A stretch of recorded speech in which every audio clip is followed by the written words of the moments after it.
오늘 우리에게 주시는 말씀은 느헤미야 4장 7절에서 14절 말씀까지입니다.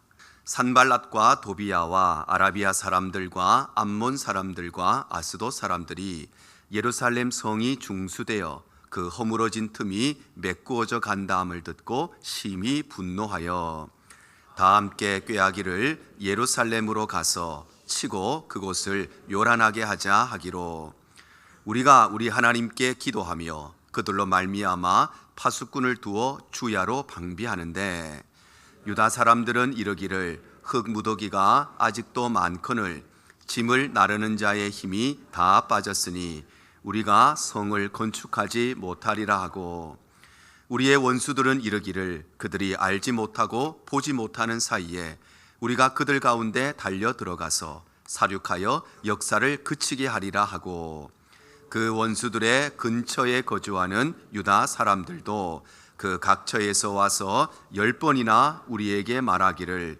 너희가 우리에게로 와야 하리라 하기로, 내가 성벽 뒤에 낮고 넓은 곳에 백성이 그들의 종족을 따라 칼과 창과 활을 가지고 서 있게 하고, 내가 돌아본 후에 일어나서 귀족들과 민장들과 남은 백성에게 말하기를 너희는 그들을 두려워하지 말고 지극히 크시고 두려우신 주를 기억하고 너희 형제와 자녀와 아내와 집을 위하여 싸우라 하였느니라. 아멘.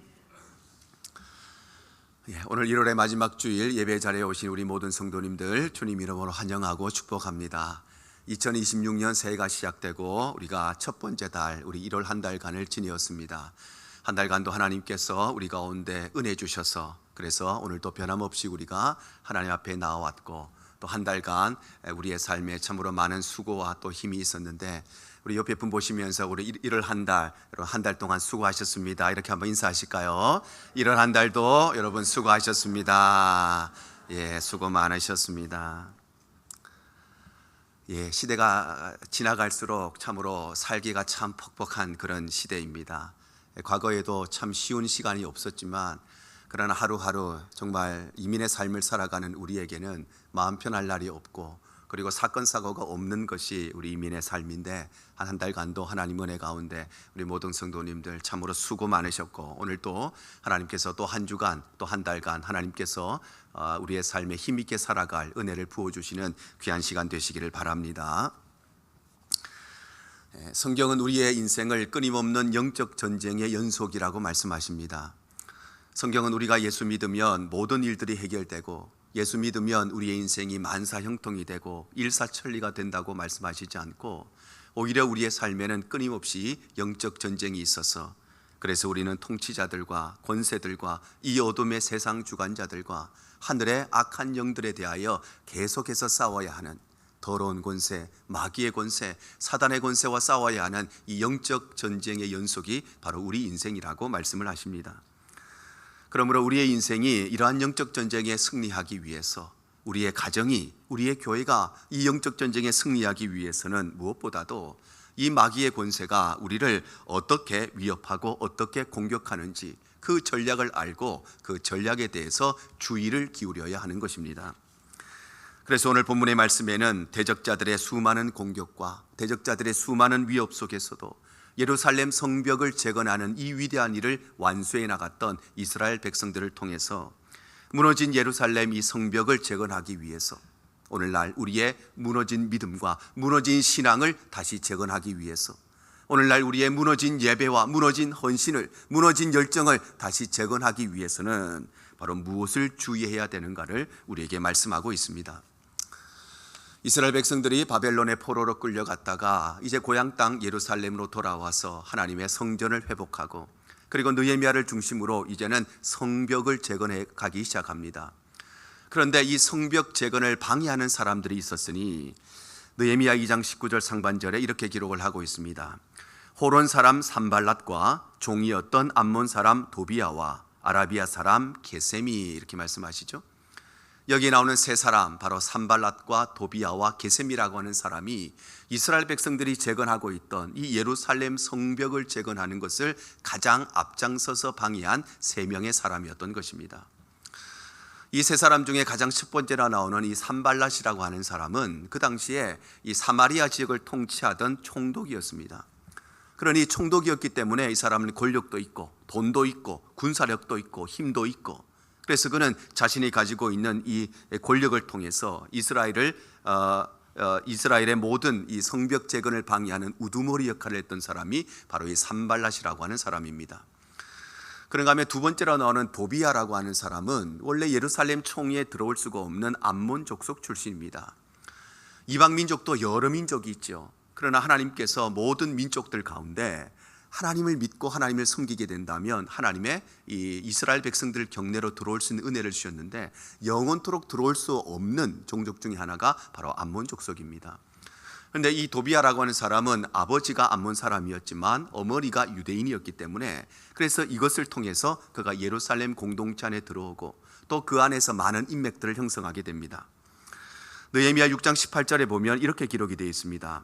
도비야는 아라의 아들 스가냐의 사이가 되었고, 도비야의 아들 요하난도 베레가의 아들 무술람의 딸을 아내로 맞이하였으므로 유다에서 그와 동맹한 자가 많음이라. 바로 이 도비야라고 하는 사람은 암몬 출신이었지만 그러나 어머니의 혈통, 즉 어머니가 유대인이었기 때문에 자신도 유력한 유대인 가문의 딸과 결혼을 하고, 그리고 자신의 아들도 뭐 좋은 사람 만나서 장가를 보낼 수 있지만 그러나 유력한 유대인 가문의 딸과 결혼을 시켰어. 그래서 이스라엘 공동체 안에 자신의 인맥을 형성하고 그것과 친인척 관계를 맺고, 그래서 다양한 영향력을 가지게 되었던 것입니다. 특히나 이 도비야라고 하는 사람이 얼마나 이스라엘 공동체 안에 깊숙하게 인맥을 맺고 또 영향력을 갖고 있었는지 성경이 이렇게 기록합니다. 느헤미야 13장 4절과 5절입니다. 제사장 엘리야십이 도비야와 연락이 있었으므로 도비야를 위하여 한 큰 방을 만들었으니 그 방은 원래 소재물과 유향과 그릇과 또 레위 사람들과 노래하는 자들과 문지기들에게 11조로 주는 곡물과 새 포도주와 기름과 또 제사장들에게 주는 거제물을 두는 곳이라. 바로 이 도비야라고 하는 사람은 그 당시 제사장이었던 엘리야십과 깊은 인맥을 맺어서, 그래서 어떻게 했느냐, 하나님의 성전 가운데 자신의 개인 사무실을 사용할 만큼 교회를 사용했다는 것입니다. 여러분, 오늘날 교회 건물이 있는데 그런데 교역자들과 교회 직원들과 또 교회에 섬기는 사람들이 그것을 사용하지 않고 누군가가 사적으로 사무실을 사용하고 사적으로 자기 일을 위해서 공간을 사용한다면 그것은 올바르지 않은 일이죠. 근데 도비야라고 한 사람은 얼마나 깊숙이 이스라엘 내에 인맥을 가지고 있었는지 이 제사장과 친하게 지내면서, 그리고 하나님의 성전의 한 방을 자신의 개인 사무실로 사용할 만큼. 그런데 이 방은 어떤 방이냐, 방이 공간이 너무 많아서 남는 방이 있어서 그래서 사용하는 것이 아니라 이 방은 이 성전 안에 있는 모든 귀중한 것들을 보관하는, 지금으로 말하면 마치 재정부실과 같은 그런 아주 중요한 것을 자신의 개인 사무실로 사용할 만큼 깊숙이 이스라엘 경내에 뿌리를 받고 인맥을 형성했던 것입니다. 그래서 그는 이것을 통해서 이스라엘 공동체 안에 내부를 교란시키고, 그리고 밖으로는 우두머리였던 산발랏의 참모 역할을 하면서 이스라엘 백성들이 쌓아가던 이 성벽 재건 작업의 행동대장 역할을 했던 사람이 바로 이 도비야라고 하는 사람입니다. 그런가 하면 세 번째 나오는 이 게셈이라고 하는 사람은 애굽의 북쪽으로부터 그리고 유다의 남쪽 지역, 광야 지역을 다스리던 사람이었습니다. 이스라엘 백성들이 430년 동안 애굽에서 노예 생활을 하다가 이 가나안 땅으로 가기 전에 40년 동안 광야에 머물게 되죠. 그들이 머물렀던 이 광야 지역을 다스렸던 사람이 바로 이 게셈이라고 하는 사람인데, 이 사람은 이스라엘 민족을 미워하는 이유가 전혀 없는 사람이었습니다. 유대인과 무슨 원한이 있는 사람이 아니었습니다. 그런데 혹시라도 이스라엘 백성들이 저렇게 성벽을 쌓아서 큰 나라가 되고 강대한 민족이 되면 혹시라도 내가 피해를 입게 될까 봐, 혹시라도 내가 가진 권력이나 내가 가진 기득권을 잃어버리게 될까 봐, 그래서 산발랏과 도비야와 비겁한 동맹을 맺었던 사람이 바로 이 게셈이라고 하는 사람입니다. 그래서 이 세 명을 대표로 하는 이스라엘의 대적자들은 이 예루살렘 성벽을 재건해 나가고 있던 이스라엘 백성들을 위협하고 또 그들에게 가해를 시작하는데 크게 세 가지의 방법을 통해서 그들을 핍박합니다. 첫 번째 방법은 다름 아니라 비웃음과 조롱이라는 방법이었습니다. 느헤미야 2장 19절 상반절에 이렇게 말씀하십니다. 호론 사람 산발랏과 종이 되었던 암몬 사람 도비야와 아라비아 사람 게셈이 이 말을 듣고 우리를 업신여기고 비웃어 가로되, 이렇게 말씀하죠. 바로 이 세 사람은 소식을 듣게 됩니다. 이스라엘 백성들이 성벽을 재건해 간다는 소식을 듣게 되고 어떻게 하느냐? 이스라엘 백성들을 업신여기고 비웃었다는 것입니다. 특별히 이 세 사람은 비웃고 이 업신여기는 것을 무엇을 통해서 했느냐? 바로 조롱하는 말을 통해서 그들을 비웃었습니다. 그래서 느헤미야 4장 1절에서 2절에 보면 이렇게 기록됩니다. 산발랏이 우리가 성을 건축한다함을 듣고 크게 분노하여 이 미약한 유다 사람이 하는 일이 무엇인가? 스스로 견고하게 하려는가? 제사를 드리려는가? 하루의 일을 마치려는가? 불탄 일을 흙무더기에서 다시 일으키려는가? 이렇게 말씀하시죠. 바로 산발랏이 이스라엘 백성들이 성벽 재건을 한다는 소식을 듣게 됩니다. 그리고 그 일을 듣고 분노해서 어떻게 이야기하느냐? 너희가 노예 생활만 하다가 고향 땅으로 돌아왔는데 너희에게 무슨 기술이 있어서, 무슨 힘이 있어서 그 성벽을 재건한다고 하는 것이냐? 너희가 하나님을 잘 섬긴다는 것은 아는데 고지식하게 신앙생활 잘하고 고지식하게 예배드리고 고지식하게 기도만 한다고 해서 그 성벽이 재건될 줄 아느냐? 너희 부모님이 평생 이거 하려고 하다가 못했는데, 너희 할아버지 할머니가 평생 이거 하려고 하다가 못했는데 어떻게 너희가 그 일을 하려고 하느냐? 너희가 벽돌 살 돈이나 있느냐? 먹고 살기도 힘들면서 무슨 건축을 하겠다고? 돈이 어디에 있어서 너희가 일을 하겠느냐? 이 산발랏이 이스라엘 백성들을 향해서 비웃고 조롱을 했다는 것입니다. 우리가 이 땅에 살아가면서 참 견디기 어려운 일들, 참기 어려운 일들이 많이 있죠. 육신의 질병도 있고 경제적인 가난도 있고 우리에게 어려운 일이 많이 있지만 그 중에서도 가장 참기 어려운 것은 다름 아니라 자존심 상하는 일을 만났을 때 가장 참기가 어렵습니다. 그런데 이 대적자들이 이스라엘 백성들을 향해서 비웃고 조롱했다는 것은 이스라엘 백성들의 자존심을 상하게 하여서, 너희는 아무것도 할 수 없다는 그들의 자존심을 상하게 하여서, 그래서 그 일을 스스로 포기하게 만들고 스스로 좌절하게 만들고 스스로 낙심하게 만들려고 했던 것입니다.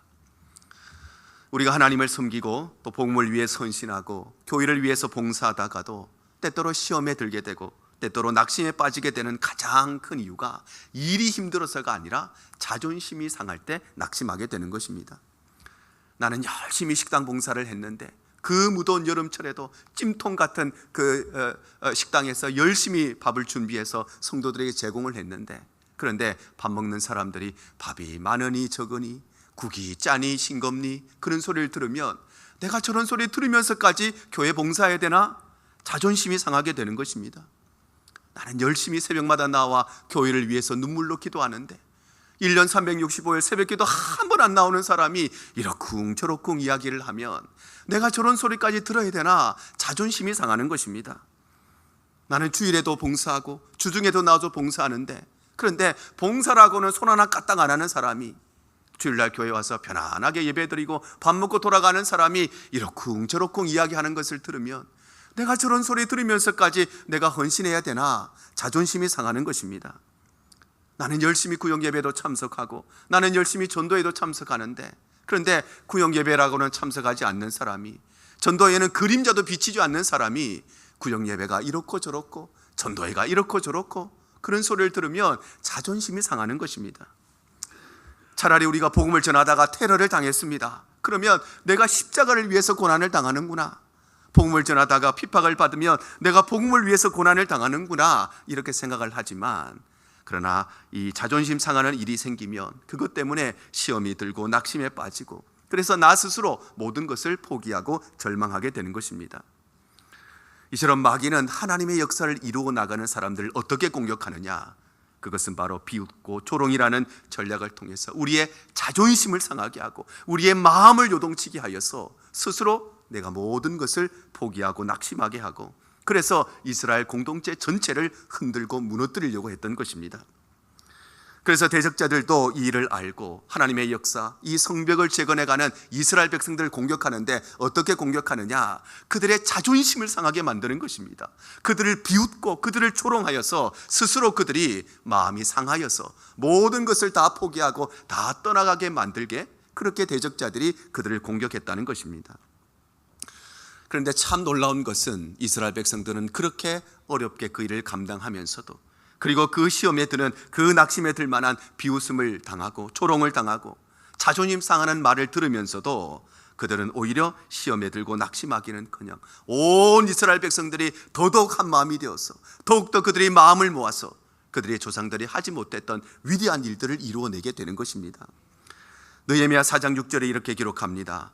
이에 우리가 성을 건축하여 전부가 연락되고 고가 절반에 미쳤으니 이는 백성이 마음 들여 역사하였습니다.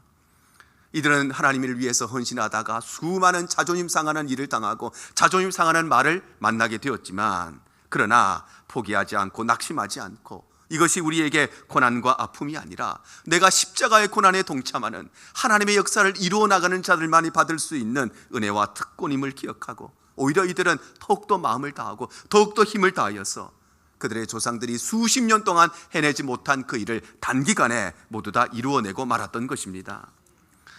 여러분, 오늘날도 마귀는 우리의 삶에 이렇게 역사합니다. 우리가 한 주간 또 삶의 현장으로 돌아가면 우리의 삶에 자존심 상하는 일을 만나게 됩니다. 열심히 했는데, 주를 위해 봉사했는데, 내 삶의 현장에서 최선을 다했는데 자존심 상하는 일을 만나고 조롱하는 일을 만나게 됩니다. 그러나 우리가 하나님을 위해서, 복음을 위해서 살다가 교회를 위해서 헌신하다가 비웃음을 당하고 조롱을 받는다면 그것은 바로 헛된 조롱이 아니라 우리가 바로 예수 그리스도의 십자가의 고난에 동참하는 것임을 우리가 기억해야 되는 것입니다. 그래서 우리는 이를 당할 때마다 하나님의 위대한 역사를 이루어 나가시는 하나님의 사람을 향한 이 영적 전쟁 앞에 우리는 믿음으로 꿋꿋이 이를 이겨낼 뿐만 아니라, 그럴 때에 우리의 삶에 어떤 영적 전쟁을 만난다 할지라도 우리는 이 일을 통해서 날마다 승리의 은혜를 누리게 되는 것입니다. 그런가 하면 대적자들의 두 번째 전략은 과장된 말과 과장된 행동을 통해서 부정적인 과장에 빠지게 하는 것이었습니다. 이들의 대적자들은 이스라엘 백성들을 향해 자존심 상하게 만들면 그들이 스스로 다 포기할 줄 알았습니다. 그들을 비웃고 조롱하면 이스라엘 백성들이 마음이 너무 상해서, 자존심 상해서 나 안 할래, 다 포기하고 떠날 줄 알았습니다. 그런데 오히려 이스라엘 백성들은 그런 말을 듣고서도 내가 하나님을 위해서 헌신하다 보니 이런 일도 당하는구나, 내가 예수 그리스도의 고난에 참여하는구나, 더 기쁜 마음으로 한 마음이 되어서 그들의 조상들이 해내지 못했던 위대한 일들을 해내게 됩니다. 그러자 대적자들은 두 번째 전략을 쓰는데, 이 두 번째 전략은 과장된 말을 하고 과장된 행동을 하고 과장된 액션을 하여서 이스라엘 백성들의 마음 가운데 큰 걱정과 염려를 심는 것이었습니다. 느헤미야 4장 7절과 8절의 말씀입니다. 산발락과 도비야와 아라비아 사람들과 암몬 사람들과 아스돗 사람들이 심히 분노하여 다 함께 꾀하기를 예루살렘으로 가서 치고 그곳을 요란하게 하자. 오늘 성경에 보면 대적자들이 심히 분노했다 이렇게 기록되어 있죠. 왜 분노했을까요? 분노한 이유는 내가 그들의 마음을 상하게 하고 자존심 상하게 하면 이스라엘 백성들 다 포기하고 떠날 줄 알았는데, 오히려 이스라엘 백성들이 더 힘을 모아서 하나님의 역사를 이루어내는 것을 보고 대적자들은 마음에 분노가 일어났다는 것입니다. 그래서 어떻게 하느냐, 예루살렘으로 가서 치고 그들을 요란하게 하자, 시끄럽게 만들자, 그런 전략을 세웠다는 것입니다. 특별히 여기에서 치고 요란하게 하자, 이 말은 진짜로 전쟁하고 진짜로 싸우자는 것이 아니라 이스라엘 백성들의 마음에 위협하게, 그리고 과장된 액션을 통해서 그들의 마음에 큰 염려를 심고자 하는 것이었습니다. 오늘날도 마찬가지로 특별히 우리 한국 사람들 운전하다가 접촉사고가 나면 누가 잘못했든지 상관없이 일단 뒷목을 잡고 큰 액션을 하면서 큰 소리를 내면서 차에서 내립니다. 내 잘못 때문에 사고가 났는데도 불구하고 과장된 액션을 합니다. 왜냐하면 기선을 제압하기 위해서인 것이죠. 근데 대적자들이 했던 방법이 똑같은 방법입니다. 과장된 말과 과장된 행동들을 통해서 이스라엘 백성들의 기선을 제압하여서 그들의 마음을 쪼그라들게 만들고 그들로 하여금 위협하게 만들고 그들로 하여금 마음의 염려에 쓰러지게 만들고자 했던 것입니다. 그런데 사실 이들은 이스라엘 백성들을 무력으로 공격할 수가 없었습니다. 왜냐하면 성벽 재건을 하는 것은 이스라엘 백성들이 우리끼리 한번 해보자 그렇게 시작된 것이 아니라 이 일은 아닥사스다 왕의 허가를 받고 시작된 일이었기 때문입니다. 그러니 이 일을 방해한다는 것은 이스라엘 백성들을 공격하는 것이 아니라 이 일을 허락해 주었던 아닥사스다 왕에게 반역하는 것과 똑같은 것이었기 때문에, 그래서 대적자들은 권력이 있었습니다. 힘도 있었습니다. 능력도 있었습니다. 돈도 있고 군사력도 있고 예루살렘에 쳐들어가서 점령할 수도 있었는데 그렇게 할 수가 없었기 때문에, 그래서 비웃고 조롱하는 방법을 쓰기도 하고, 또 때로는 바로 과장된 말을 통해서 그들로 하여금 부정적인 과장에, 큰 염려에 빠지게 만드는 것입니다. 그런데 오늘날 또 마귀는 하나님의 일을 해나가는 성도들을 향해서 어떻게 하느냐? 별일도 아닌데, 아주 작은 일인데 마치 그것이 내 인생에 큰 일이 된 걸 것 같은 그런 부정적인 과장에 빠지게 만드는 것입니다. 우리가 시간을 내어서 교회에 봉사하지 못하는 이유는 시간이 없어서가 아닙니다. 시간이 없어서가 아니라 내가 그렇게 내 삶의 시간을 교회를 위해서 헌신하면 내 삶의 모든 균형이 다 무너질 것 같은 부정적인 과장에 빠지기 때문입니다. 내가 교회를 위해서 시간을 떼어서 헌신하고 봉사하면 내가 하고 싶은 취미생활 못하게 될 것 같은 부정적인 과장에 빠져서, 내가 그 일을 하면 가족들과 보낼 시간도 다 사라질 것 같은 부정적인 과장에 빠져서 그 일을 결단하지 못하는 것입니다. 우리가 온전한 11조를 하나님 앞에 드리지 못하는 이유도 돈이 부족해서가 아닙니다. 그것은 바로 부정적인 과장 때문에, 내가 이 11조를 온전하게 다 하면 정말 먹고 살 수 있을까? 부정적인 과장에 빠지기 때문에, 내가 그렇게 헌금 생활하면 우리 자녀들 공부시킬 수 있을까? 우리 손주들 용돈이나 줄 수 있을까? 이 부정적인 과정에 빠지게 만들기 때문에, 내가 그렇게 헌금 생활하면 집회임원은 다 할 수 있을까? 이 부정적인 과정에 빠져서 하나님이 주인 되심을 말로는 고백하지만 우리의 지갑이 회개하지 않는 참으로 어려운 믿음의 생활을 유지하게 되는 것입니다. 어느 날 한 청년이 세계 여행을 하던 중에 알프스 산맥을 여행하게 되었습니다. 아름다운 그 산맥에 매료가 되어서, 그리고 정신없이 가다가 그만 초난을 당하고 말았습니다. 여기에 과연 무엇이 있는지 알지도 못하는데 계속해서 길을 가게 되는데, 이 청년에게는 물이 떨어지게 되고 이제 갈증이 거의 이제 정말 죽을 것 같은 고통 가운데까지 이르게 됩니다. 조금만 더 가면 물이 있겠지, 조금만 더 가면 시내가 있겠지, 조금만 더 가면 계곡이 있겠지, 소망을 가지고 걸어가는데도 계곡이 나오지가 않습니다. 이제는 정말 그 갈증이 턱 밑까지 차오르고 내가 정말 여기에서 죽는구나 생각하던 그때에 저 멀리 계곡 하나를 발견하게 됩니다. 그래서 그 계곡을 향해서 힘을 다하여 달려가서 정신없이 그 물을 퍼마셨습니다. 그러니 이제 좀 정신도 들고 이제 좀 피도 도는 것 같고 이제 좀 생기도 도는 것 같고, 이제 내가 안전하게 내려갈 수 있겠구나, 그런 마음이 드는데, 근데 그때 그에게 한 팻말이 눈에 들어옵니다. 이 팻말에 무슨 내용이 있나 가까이 가서 보니 그 팻말에는 POISON, 포이즌, 독극물 이렇게 붙어 있는 것입니다. 그 팻말을 보자마자 이 청년에게 열이 나기 시작합니다. 그 팻말을 보자마자 구토가 나기 시작합니다. 그 팻말을 보자마자 손이 떨리기 시작합니다. 그 팻말을 보자마자 심장이 떨리기 시작합니다. 내가 독극물을 묵었구나, 내가 이제 곧 죽겠구나. 그의 몸이 완전히 경직되고 말았습니다. 그런데 이 청년이 살고자 하는 의지가 얼마나 대단했는지 살아야 되겠다는 마음으로 무조건 아래를 향해서 달려갔습니다. 그리고 참 놀랍게도 한 병원을 만나게 되고 의사를 통해서 머리부터 발끝까지 다 검사를 받았는데, 그런데 아무 일이 없다는 것입니다. 이 청년은 믿을 수가 없었습니다. 내가 독극물을 먹었는데 왜 어떻게 아무 일이 없느냐. 의사에게 이야기합니다. 선생님, 제가 독극물을 먹었습니다. 제가 저기에서 계곡에서 물을 먹었는데 그 앞에 분명히 포이즌, 독극물이라고 쓰여져 있었습니다. 그러자 이 의사가 이 청년에게 그렇게 이야기를 합니다.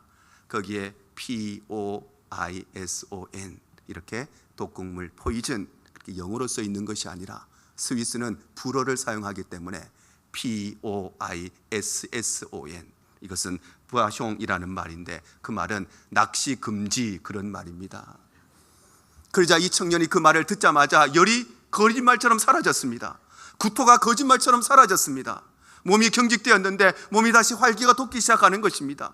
죽을 것 같았는데 그런 생각이 전혀 사라져 버렸습니다. 여러분, 이 청년에게 어떤 일이 있었을까요? 아무 일이 없었습니다. 그런데도 불구하고 이 청년의 마음에 바로 두려운 마음, 이 부정적인 과장이 그의 마음을 사로잡게 되면서 그의 몸도 열이 나고 구토가 나고 죽을 것 같이 심장이 떨리는 일이 발생하게 되었던 것입니다. 이와 같이 마귀는 하나님의 역사를 이루어나가는 하나님의 백성들을 어떻게 공격하느냐? 아무 일도 일어나지 않은 작은 일을 가지고 과장된 말과 과장된 행동을 통해서 마치 큰 일이 일어날 것 같은 부정적인 과장에 빠지게 하는 것입니다. 오늘날도 마찬가지 아닙니까? 이 피아노가 강대상 왼쪽에 있다 오른쪽에 가면 교회에 큰 일이 일어날 것 같은 부정적인 과정에 빠지게 해서 교회를 혼란스럽게 만듭니다.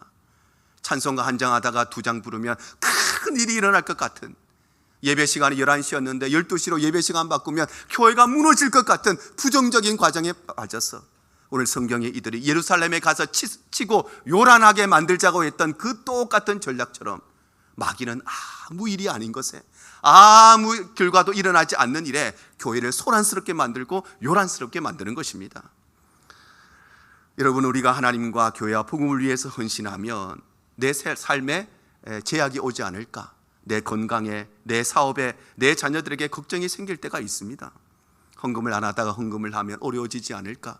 시간을 내어서 교회에 헌신을 하면 내 생활이 이런저런 균형이 깨어지지 않을까? 그런 염려가 생기지요. 그런데 이런 염려를 하는 우리에게 예수님은 이렇게 말씀하십니다. 마태복음 6장 33절입니다. 너희는 먼저 그의 나라와 그의 의를 구하라. 그리하면 이 모든 것을 너희에게 더하시리라. 우리가 하나님을 위해서 헌신하면 우리의 삶에 제약이 오는 것이 아니라, 우리가 하나님을 위해서 먼저 헌신하면, 그의 나라와 그의 의를 먼저 구하면 하나님께서 이 모든 것을 부족하게 만드시는 것이 아니라 이 모든 일에 더하는 은혜를 더하여 주셔서 더 풍성한 은혜를 누리게 하신다는 것입니다.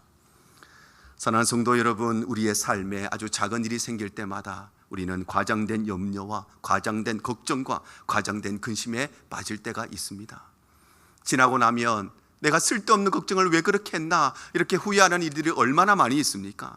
그것을 우리가 알면서도 왜 우리가 또 걱정하느냐? 바로 이 마귀의 전략을 주의하지 못했기 때문인 것입니다. 우리의 삶에 어떠한 염려도 어떠한 걱정도 다 십자가 앞에 맡기고 하나님이 주신 은혜 안에 거하는 우리 대형의 성도들 되시기를 바랍니다. 뿐만 아니라 대적자들의 마지막 세 번째 전략은 느헤미야에게 폭력을 행하고 그리고 허위 사실을 유포하는 것이었습니다. 대적자들은 이스라엘 백성들을 공격하다가 실패하게 되자 이제는 누구를 공격하느냐? 이스라엘의 최고 지도자인 느헤미야를 공격하게 됩니다. 백성들에게는 이 공격이 이제 안 먹혀 들어가는구나. 가장 최고의 리더십이 있는 저 느헤미야를 제거하여야, 그래야 이스라엘 백성들이 무너지는구나, 이렇게 생각을 하고 그의 폭력을 가하려고 합니다. 느헤미야 6장 2절에 이렇게 기록을 합니다.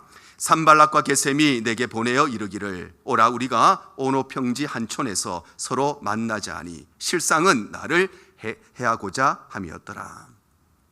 대적자들이 느헤미야에게 사람을 보내어서 만나자고 요청을 합니다. 그런데 왜 만나자고 하느냐? 느헤미야에게 폭력을 가하고 해를 가하기 위해서 만나자고 했다는 것입니다. 그런데 이것이 한두 번의 일이 아니었습니다. 느헤미야 6장 4절 상반절에 보면 그들이 4번이나 이같이 내게 사람을 보내었다, 이렇게 말씀하십니다. 바로 4번이나 자객들을 보내고 4번이나 사람을 보내어서 이 느헤미야를 해하고자 했다는 것입니다. 뿐만 아니라 대적자들은 느헤미야에 대한 허위 사실을 이렇게 유포를 했습니다. 느헤미야 6장 5절과 6절입니다. 산발랏이 5번째는 그 종자의 손에 봉하지 않은 편지를 들려 내게 보냈는데 그 글에 이르기를, 너와 유다 사람들이 모반하려 하여 성벽을 건축한다 하나니 네가 그 말과 같이 왕이 되려 하는도다. 대적자들이 어떻게 느헤미야를 향한 유언비어를 퍼뜨리느냐? 느헤미야가 저렇게 열심히 성벽 재건을 하는 이유는 하나님의 영광을 드러내기 위해서 하는 것이 아니고, 이스라엘 백성들을 위해서 하는 것이 아니고 자기를 위해서 하는데, 느헤미야는 저 성벽이 다 쌓아지고 나면, 완성되고 나면 자기가 이스라엘의 왕이 되어서 권력을 행사하고 자신의 기득권을 위해서 저 일을, 사람들을 동원해서 열심히 하는 척 하는 것이라고 그를 향해 가짜 뉴스를 유포하고 허위 사실을 유포했던 것입니다. 이처럼 오늘날도 마귀는 하나님의 역사를 이루어 나가는 사람들에게 바로 하나님의 교회를 무너뜨리기 위해서 이런 일들을 행하는 것입니다. 교회 안에 열심히 헌신하고 열심히 봉사하는 사람, 우리가 그들을 격려해주고 위로해주고 기도해 주어야 되는데, 그런데 저 사람 열심히 하는 거는 교회 정말 사랑하고 주님을 정말 사랑해서 열심히 하는 게 아니라 나중에 장로 되고 나중에 권사 되려고, 사람한테 보이려고 그렇게 열심히 하는 거지, 그런 소리들을 하는 것입니다. 누군가가 교회에 귀한 물건들을 도네이션 합니다. 그러면 저 사람 교회를 사랑하는 마음으로, 주님 사랑하는 마음으로 도네이션 하는 것이 아니라 나중에 지금 도네이션 한 거 나중에 자기 사업에 연결해 먹으려고, 교회에서 장사해 먹으려고 그런 일을 한다는 수많은 유언비어와 수많은 가짜 뉴스들을 유포하게 되는 것입니다. 사랑하는 성도 여러분, 오늘날도 마귀는 살아 역사하고 우리의 삶 가운데 여전히 공격하지만, 그러나 살아계신 하나님의 위대한 역사는 누구도 막을 수가 없는 것입니다. 살아계신 하나님의 자녀인 저와 여러분은 누구도 해할 수가 없는 것입니다. 살아계신 하나님의 교회는 누구도 손댈 수가 없는 것입니다. 왜냐하면 우리의 인생의 주인도 하나님이시고 교회의 주인도 하나님이시기 때문에 하나님께서 붙드시고 하나님께서 인도하시는 것입니다. 때로는 우리에게 오해를 받고 때로는 누명을 쓸 때가 있습니다. 열심히 살았는데, 열심히 헌신했는데 나를 향한 허위 사실과 유언비어로 인하여서 상처를 받고 눈물을 흘릴 때도 있습니다. 그러나 그 일에 우리가 포기하고 낙심하고 좌절하는 것이 아니라 우리는 믿음으로 그 일에 담대하게 우리가 맞서 싸울 때에 우리는 모든 일들에 날마다 승리의 은혜를 경험하게 되는 것입니다. 이처럼 마귀는 오늘날 또 우리 성도들을 향해서, 또 우리 가정을 향해서, 교회들을 향해서 수많은 전략을 통해서 교회를 무너뜨리려고 하는데, 첫 번째는 우리의 자존심을 상하게 해서 스스로 다 넘어지게 만드는 것이고, 두 번째는 아주 작은 일에 부정적인 과장에 빠지게 하여서 작은 일에 걱정하고 염려하게 하고, 뿐만 아니라 때로는 폭력을 쓰고 때로는 유언비어를 퍼뜨림으로 인해서 하나님의 교회를 무너뜨리고 성도들의 믿음을 무너뜨리려고 하는 것입니다. 우리의 삶은 끊임없는 영적인 전쟁입니다. 지나온 우리의 인생도 마찬가지였고, 또 이번 한 주간 우리의 삶에 돌아가서 우리의 삶의 현장으로 살아가게 되면 수많은 영적 전쟁을 만나게 될 것입니다. 그러나 우리에게 만나는 모든 일들 앞에 우리에게 때로는 아픔이 있을 수 있고 눈물이 있을 수 있지만, 하나님께서는 우리의 삶의 주인 되시기 때문에 하나님은 우리의 슬픔을 하나님의 기쁨으로 바꾸실 것이고, 하나님은 우리의 눈물을 즐거움으로 변화시켜 주시는 것입니다. 그래서 우리는 우리의 삶의 현장에서 끊임없이 펼쳐지는 이 마귀의 전략에 주의하며 살아갈 때에, 마귀가 내 자존심을 상하게 만드는구나, 마귀가 나로 하여금 이렇게 걱정하게 만드는구나, 마귀가 나로 하여금 이렇게 유언비어의 소리를 듣게 하는구나, 그 전략에 주의하게 될 때에 우리는 이것이 하나님의 위대한 섭리 안에 또 하나의 계획을 이루어 나가시는 하나님의 일하심임을 알고, 우리는 이 모든 일에 믿음으로 백전백승의 기적을 이루는 귀한 삶을 살아가게 될 줄로 믿습니다.